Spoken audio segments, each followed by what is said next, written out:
Rampe, Reicht. 20 Minuten Podcast über Heute machen wir weiter mit Medien. Behinderung und Medien. Wie geht's dir heute mit den Themen, die wir rausgesucht haben?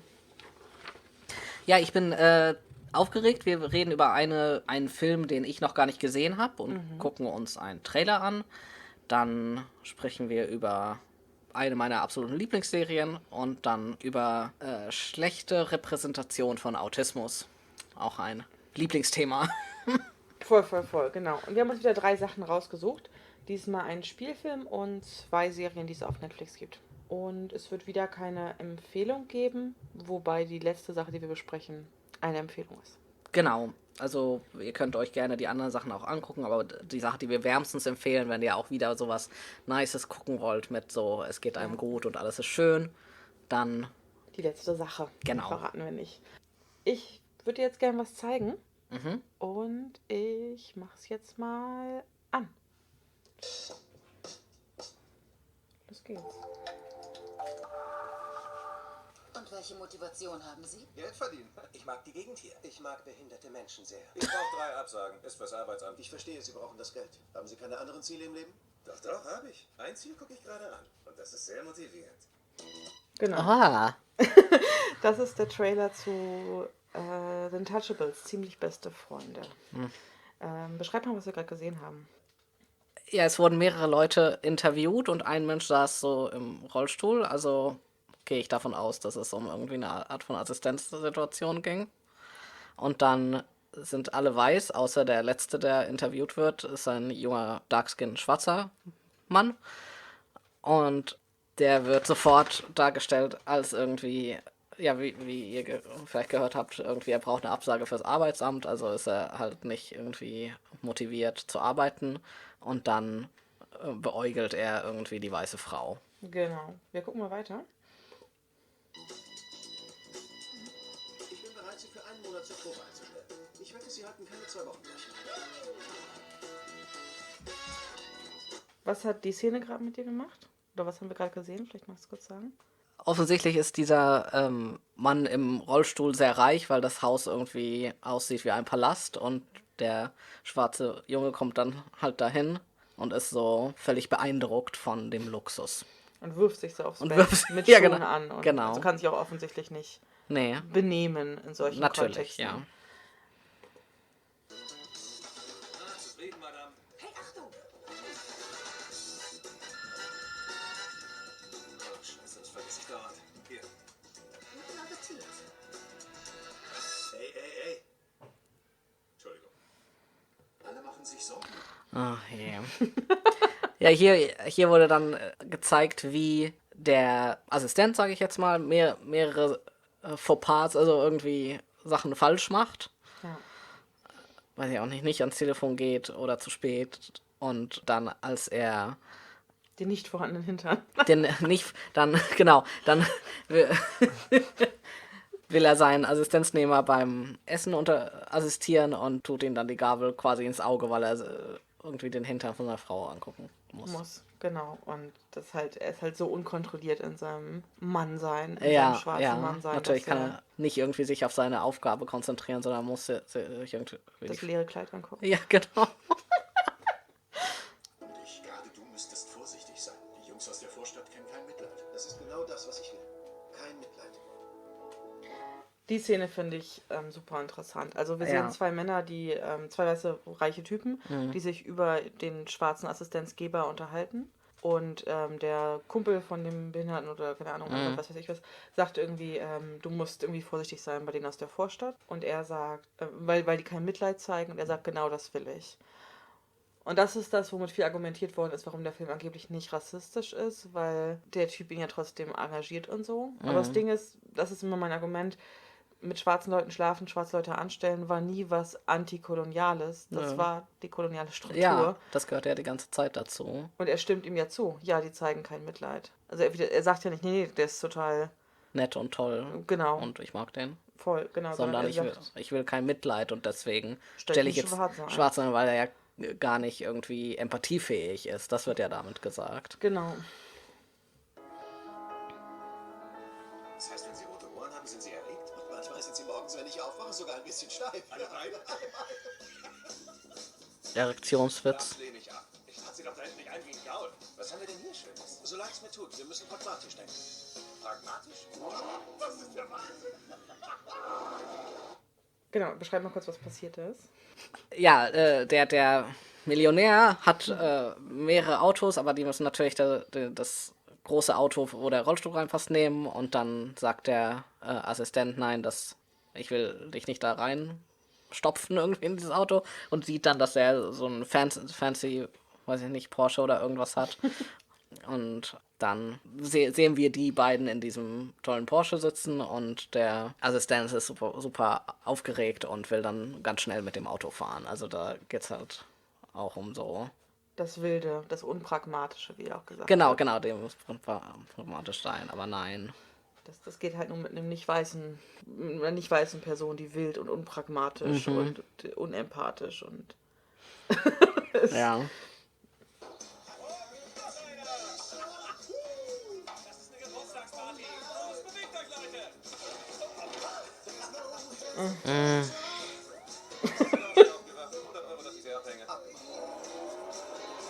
Also er tanzt gut natürlich. und bringt den weißen Reichen tanzen bei, die nicht tanzen können. Immer nicht um die Ohren. Man muss total verrückt sein, um sowas zu machen. Leuchtet dir aber gut.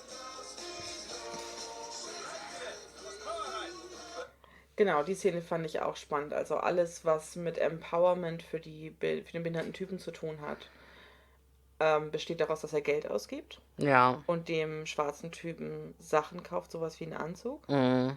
Und dann erst, als er den Anzug trägt, interessiert sich die weiße Frau Für ihn. für ihn. Also heißt, das, was der schwarze Mann ihm zu geben hat, ist wieder emotionaler zu sein und Ja. weiß ich nicht was. Ja. Und er hat ihm Geld zu geben, um endlich fixing the race, heißt das im dominikanischen Kontext. Also er ist halt Darkskin, deswegen muss er die rothaarige, extrem blasse Frau daten. Und das, was dahinter steckt, ist das Konzept von fixing the race. Dass Darkskin-Männer vor allem weiße Frauen daten, damit die Kinder heller sind und besseren Zugang zur Gesellschaft haben. Und das kann er ihm quasi bieten, Ja. indem er ihn in einen Anzug packt. Ja. Also wäre nicht wunderschön, schon so wie er ist. Ja.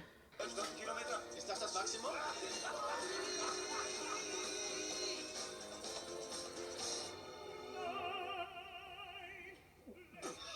Das ist ein Baum.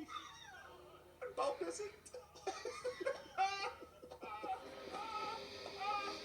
Wow. Was haben wir gerade Ja, gesehen? da sitzen die in der Oper, im Publikum, alles dunkel, und dann singt halt ein Opernsänger und dann findet der Assistent das halt lustig, weil er wie ein Baum angezogen ist und benimmt sich halt nicht der Situation entsprechend. Also sehr, sehr karikaturhaft. Und das Bild finde ich halt auch spannend. Also wir sehen den behinderten Typen vor allem bei Aktivitäten, wo Sitzen irgendwie normal ist. Ja. So. Und er verblendet fast so mit allen auf diesem Vorsprung für Reiche, sag ich mal. Ja, genau, da sehen Und alle, er da ist sind halt so sie. Darkskin, aber deswegen mussten sie es so filmen, dass er die Zähne zeigt. Ja. Ist dir das aufgefallen? Stimmt. Und er wirft die Zähne so durch die Gegend und schmeißt sich gegen die Schulter von Ja. ihm, weil sie sonst nicht visuell hätten erzählen können. Also, wenn sein Darkskin-Sein nicht mehr der Marker sein kann, weil alles schwarz ist, dann müssen sie die weißen Zähne zeigen. Und das ist quasi auch eine Form von einer Blackfacing-Kultur im Film. Also wenn wir über Blackfacing reden, Ja. meinen wir nicht nur das typische Minstrel-Bild, sondern Ja. dieses karikaturhafte Schwarze. Genau. Und das hat hier immer im Kontrast mit dem behinderten Mann, der eigentlich alles hat. Also er Ja. ist männlich, er ist hetero, er Er ist ist reich, reich. er lebt im Westen, er ist irgendwie hochgebildet. Und das einzige Makel in Anführungsstrichen ist halt die Seine Behinderung. Genau. Und die bietet ihm jetzt den Zugang zu der Marginalized Culture. Also die Idee ist halt hinter diesem Film, es gibt so einen generellen Rand von Kultur.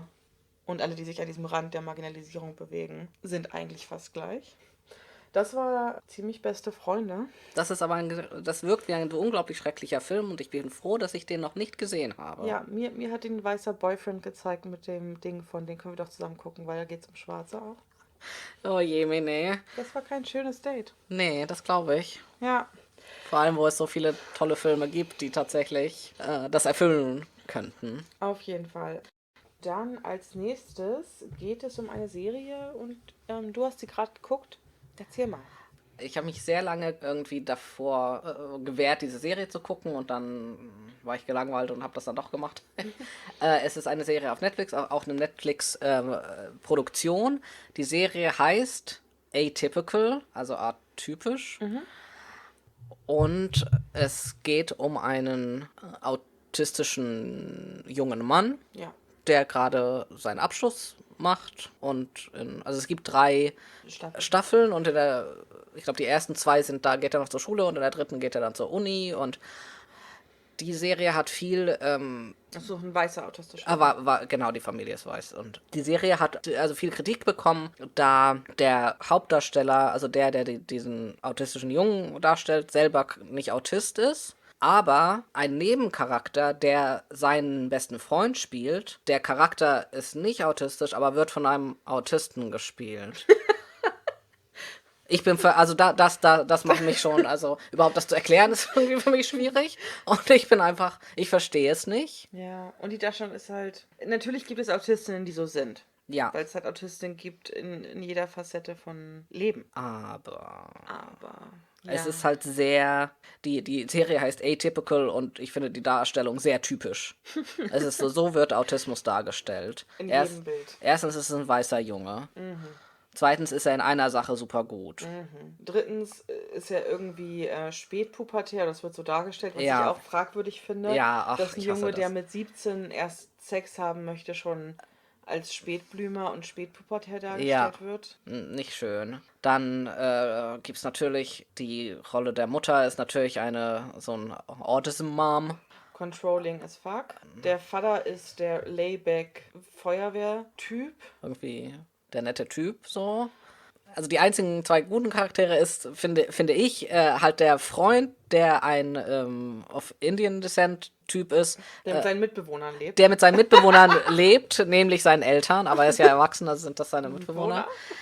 Und erstens wird er von diesem autistischen Schauspieler gespielt und ich finde es unglaublich gut. Es ist unglaublich toll, es ist ein toller Charakter. Warum geht es denn nicht um ihn, aber Warum konnte, die Er ganze nicht. Serie könnte genauso sein, aber er aber er ist. ist Autist. Und es könnte 3-mal gesagt werden. Und dann macht er einfach sein Ding und ist wundervoll. Genau. Das wäre, also die hätten einfach ein paar, Ja. wie so ein Schnitzer. So. Ja, genau. Und die Schwester ist total Und die toll. Schwester ist toll. Die Schwester ist so ein bisschen wie aus so einer anderen Welt Ja. geschrieben, weil die spielt in dieser Serie, aber es ist eine Hardcore-Serie für die Community, wo es darum geht, wie gehen wir mit unserer Familie um, Ja. die nicht autistisch ist. Ja. Und in dieser Welt spielt sie diese Rolle. Eine unglaublich begnadete Schauspielerin. Ja, ich glaube, aus der wird noch richtig was Krasses werden, weil sie ist Ja. unglaublich gut. Und ist auch eine queere Person, bisexual oder pansexual. Ja. Ja, auch diese ganzen Plots sind unglaublich toll. Ja, macht sehr viel Spaß, sich das anzugucken, weil sie ist also so sportlich sehr begabt und kommt deswegen auf eine andere Schule, wo sportlich mehr gefördert wird und auf so eine bessere Schule. Und da geht es halt ganz viel um Klasse und um Ja. solche. Also das wird sehr, sehr gut behandelt. Das ist einfach unglaublich. Das an sich wäre schon eine gute Serie. Und das zeigt wieder Skript und Behinderung, ne? Dass wir halt Ja. jetzt nicht nur eine Person angucken können, sondern wir sehen in diesem Skript, wie die schreiben können. Die können so filigran über diese bisexuelle Person schreiben, die können so filigran über diesen Indian Boy mit seiner Family schreiben. Die schreiben irgendwie über Polizeigewalt und Autismus und, Ja. und so First Responder und Die bringen sehr viele interessante und wichtige Themen auch rein, was halt wichtig ist für autistische Menschen, also für dieses, wie wird er in der Schule unterstützt, wie ist es beim Daten, wer versteht das und wer versteht das nicht und was sind so Bedürfnisse und so, aber es ist so stereotyp dargestellt und es ist so, mich regt auch krass auf, wie der Love-Plot ist zum Beispiel. Weil dieses Mädchen ist einfach nur unsympathisch. das stimmt. Sie ist nur unsympathisch und da kann die Schauspielerin gar nichts für. Ja, das wird so Skript geschrieben, macht es ja. unmöglich, Ja. diese Person sympathisch zu spielen. Ich glaube, die haben das gemacht, um damit klarzumachen, Autistinnen können ja keinen Subtext lesen. Genau. Und deswegen können die auch nicht so einen sexy Vibe mit wem haben. Ja, genau. Was nicht stimmt, was ich aus Erfahrung sagen kann.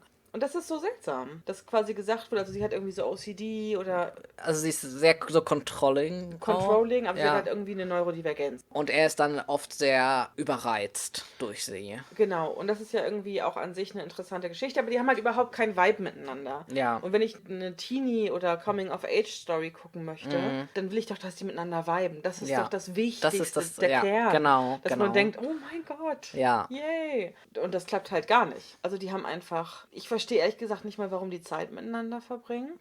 Es wird halt irgendwie gesagt, sie mag ihn jetzt so. Ja. Das steht hier jetzt so. Ja. Aber Und dann wird er da auch so ein bisschen so reingepusht.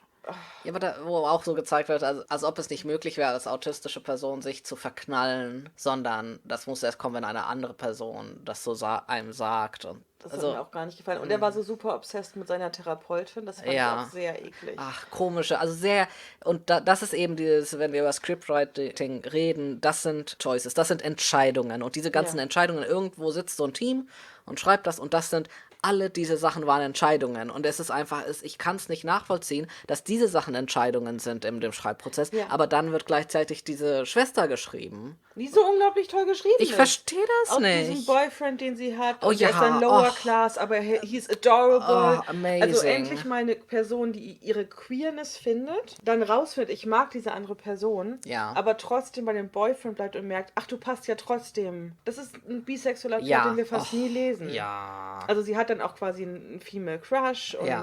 dann geht es darum, dass er sich halt auch schlecht fühlt, weil er halt ärmer ist wie die ganzen Kids von der neuen Schule Genau, und so. genau. Und dann, es wird wirklich rausgefunden, es ist wirklich eine wholesome Darstellung. Und auch ein längerer Prozess, ist was, ein Prozess. was ja in der Serie möglich ist. Also das ist, ja, ist schön. Und das ist aber die gleiche Serie, wie er ist Autist, deswegen mag er Pinguine, arbeitet im IT-Shop. Genau, natürlich arbeitet er im IT-Shop. Es wird auch nicht irgendwie gesagt, dass er unglaublich gut darin ist. Oder später wird es irgendwie so ein bisschen gesagt, weil sehr schnell etabliert wird, er hat ein Special Interest. Okay, das haben viele Autistinnen. Ich habe auch mehrere. Aber er hat natürlich nur einen und das ist irgendwie so Pinguine und Arktik. Aber dann arbeitet er in einem IT-Shop und weil er einfach das auch gut kann.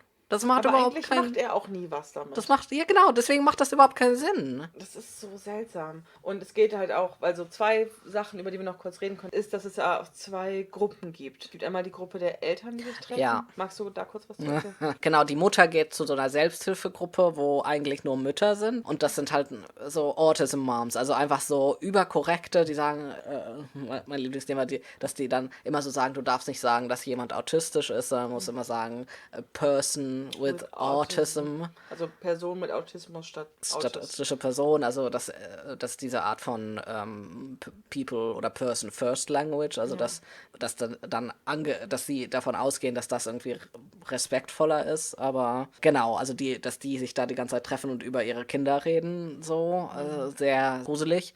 Und dann später geht er, also der Hauptdarsteller selber, zu so einer Gruppe von autistischen SchülerInnen, die gerade irgendwie ihren Schulabschluss machen. Und die hört mich schon schwer atmen, weil hier Ja. haben wir den Transparent-Effekt, sag ich dazu. Ja.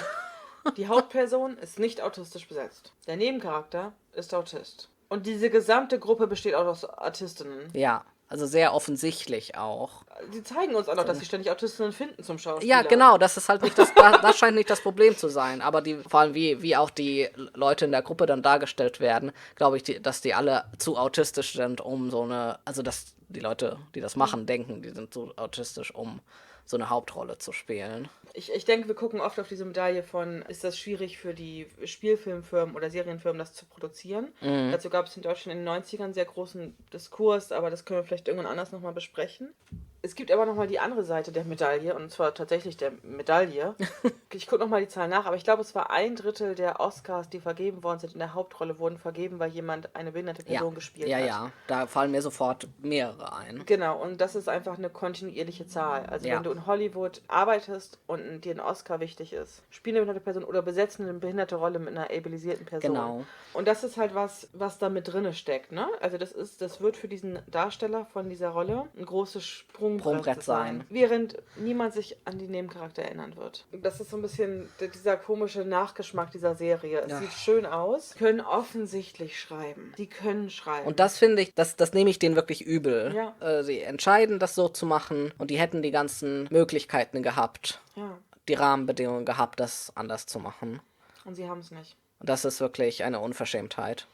unser Resultat davon ist halt, es reicht nicht, dass es eine behinderte Person im Skript gibt, wie ihr Nein. offensichtlich merkt. Und damit kommen wir zum nächsten Beispiel. Ja, jetzt waren wir ja sehr wütend, aber jetzt reden wir zum Glück noch über was ganz, ganz Tolles, was wir euch sehr empfehlen. Irgendwas für das Herz. Nämlich die Netflix-Serie Special. Ich werde den deutschen Titel nicht sagen, weil er unglaublich behindertenfeindlich und schlecht ist. Oh, und ich kenne ihn nicht und bin froh, ihn nicht zu kennen und wir sind auch gar nicht erfahren. Ja, wir haben jetzt nicht mehr so richtig krass viel Zeit, darüber zu reden, aber das ist okay, weil ich kann gar nicht so viel Schlechtes über die Serie sagen. Genau, also ich denke, das Wichtigste über die Serie zu sagen, warum wir das auch unglaublich wärmstens empfehlen, ist, die Serie basiert auf einem Artikel von dem Creator. Genau. Ihm ist was in seinem Leben passiert, der hat darüber einen Artikel geschrieben und das wurde dann zu einer Serie gemacht. Also er selber ist der Drehbuchautor und Hauptdarsteller dieser Serie. Und in der Nebenrolle ist eine Darkskin-Person, die dick ist, sehr erfolgreich in ihrem Job, ihren Körper super findet, Ja. die Fettenfeindlichkeit unglaublich cool angeht. Es geht auch um die Eltern zum Beispiel, aber auf eine großartige Art und Weise. Genau, und was wir nicht gesagt haben, hat der Hauptdarsteller ist behindert. Genau, und weiß. Und weiß und schwul. Und das ist er alles auch in seinem eigenen Leben. Genau, also er schreibt über das, was er ist. Und Ja. das Ganze ist so eine quasi verfremdete Version seines Lebens. Ja. Und es gibt so viele tolle Momente an der Serie und es ist ein bisschen schwer, das in so einer Kürze darzustellen. Ja. Aber vielleicht kann jeder von uns seinen Lieblingsmoment sagen. Okay, ich glaube, mein Lieblingsmoment ist das, worüber auch mit am meisten geschrieben worden ist, die Sexszene. Weil alles daran richtig ist. Ja. Ich mag das nicht, wenn in Serien so getan wird, als gäbe es Behindertenfeindlichkeit nicht. Klar gibt es viele Menschen, für das anders ist wie für ihn. Aber für ihn war es wichtig, das erste Mal Sex zu haben und darüber irgendwie eine Form von, also noch nicht so krassen Leistungsdruck zu haben in dem Moment. Und deswegen arbeitet er mit einem Sexarbeiter dann zusammen und die haben halt Sex.